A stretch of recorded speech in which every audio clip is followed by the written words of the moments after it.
So traditionally for an organization, the atomic unit of learning has been the individual. Do you think that that needs to change? And if so, what are your thoughts on that? Yeah, this is an area I've been focusing on for quite a while.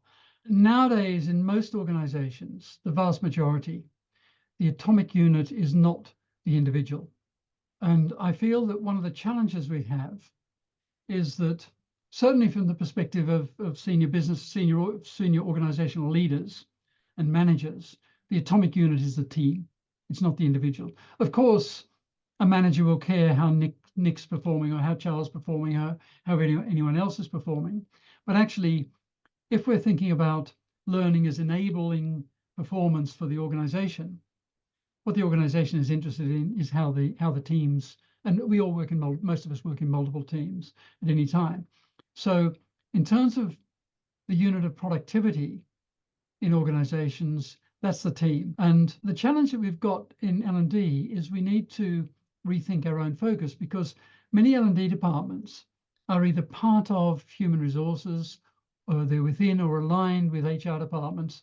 And HR, historically, the work of HR is around individuals. They might recruit cohorts of people, but they'll hire individuals, they'll onboard individuals. Again, they might do it in cohorts, but they'll onboard individuals. Their focus is on individual performance, manage individuals. You'll help individuals develop, and you'll go through the whole working life cycle, focus on individuals. And so I think we need to rethink this relationship between individuals and teams, and I think that will require L&D to do some really serious rethinking about this. And there's a few other things I can just touch on. Again, I'll just share a slide there. So this is what I've been working on. I'm actually just writing some papers, so I ask people not to share this.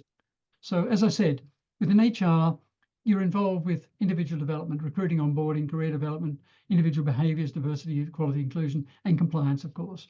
Whereas on the business leader side, their focus is on teams and organizational KPIs. So they're interested in quality output, process improvement, customer service, agility, speed, innovation, all sorts of things that help them drive the organization.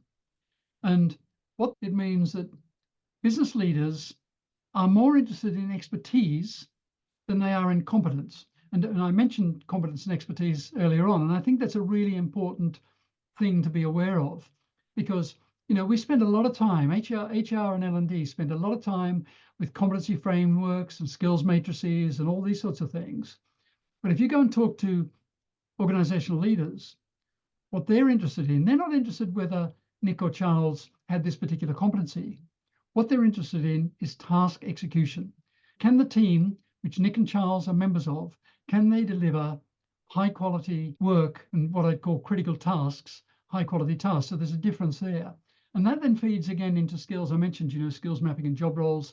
Business leaders are not so interested in that. They're interested in systemic capabilities. What capabilities do my people have? Do we have processes which enhance and support those capabilities? And do we have tools, the tools that they need in order to deliver high quality work? And again, that comes into a whole difference in terminology. I personally don't like the term learning culture, because often I feel there's a missing word in there. When people talk about learning culture, they're talking about a formal learning culture. Are we providing our employees with lots of learning pathways, lots of opportunities for learning? Great, we should be doing that. But that's not what business leaders are interested in. They're interested in creating a culture of continuous improvement. In other words, how are we making our organization competitive? How are we serving our customers or our clients or whatever it is? They're interested in culture of continuous improvement. And I've done quite a lot of work over the years in fact, I was just in Plano in Texas last year with Toyota. And of course, Toyota, the original founders of the whole agile lean process. And I think that's, they sort of organizations like Toyota really understand that. So that's an extremely long answer to your question, but I think that if you think about the atomic unit as being the team, and if you think as an L&D person, how are you going to support the team? You need to think about collaboration. How does that team work together? How do they communicate? How do they share their experiences? How do they reflect as a team? When one person experiences a challenge or a problem, how can they bring that back to the team to find out if anyone else has solved that problem or run into that problem? So that whole, what I'd call the 20 and 70, 20, 10 about working and learning through others becomes, really, really quite critical.